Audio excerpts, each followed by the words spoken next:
நடு சாலையில் தந்தைக்கும் மகனுக்கும் ஏற்பட்ட வாக்குவாதம்.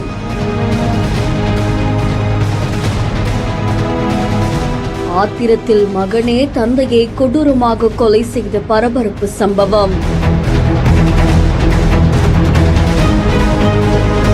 தப்பி சென்ற இளைஞரை 12 மணி நேரத்தில் சுற்றி வளைத்த போலீசார்.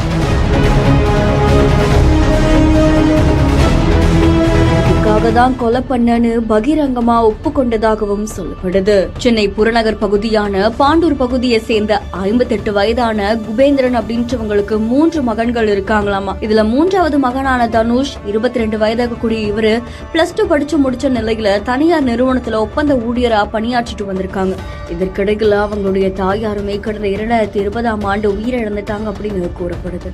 இந்த நிலையில குபேரனுக்கும் அவருடைய மகனுக்கும் அடிக்கடி கருத்து வேறுபாடு வந்த நிலையில நள்ளிரவுல பாண்டூர் சந்திப்பு நேரநகர் பகுதியில 2 பேரும் இருசக்கர வாகனத்துல வந்துட்டு இருக்கும் போது மறுபடியும் மகனுக்கும் தந்தைக்கும் சண்டை ஏற்பட்டது.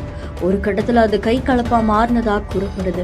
ஆத்திரத்துல தனுஷ் மறைச்சு வச்சிருந்த ஆயுதத்தை எடுத்து தந்தைய சரமாரியா வெட்டி கொலை செய்துட்டாங்க அப்படின்னு கூறப்படுது.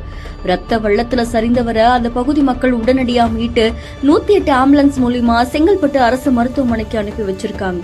ஆனா அவரை பரிசோதனை பண்ண மருத்துவர்கள் அவர் வர வழியிலேயே இறந்துட்டாங்க அப்படின்னு தெரிவிச்சிருக்காங்களாம். இந்த சம்பவம் தொடர்பா கூடுவாஞ்சேரி காவல் நிலையத்துக்கு தகவல் தெரிவிக்கப்பட்டிருக்கு. சம்பவ இடத்துக்கு வந்த காவல் ஆய்வாளர் நெடுமாறன் வழக்கு பதிவு செஞ்சு தனுஷையும் தேடிட்டு வந்திருக்காங்க. 12 மணி நேரத்துல குற்றவாளியையும் கைது செய்து விசாரணைகளை தந்தை குபேந்திரன் தனுஷுடைய நண்பர்கள் கிட்ட தனக்கும் பெண் பார்க்கும்படி கூறியதாகவும் அதனால் நண்பர்கள் தனுஷை கிண்டல் செஞ்சதாகவும் வாக்குவாதத்துல தான் தனுஷ் இந்த மாதிரி செய்ததா போலீசார் தரப்புல இருந்து கூறப்படுது.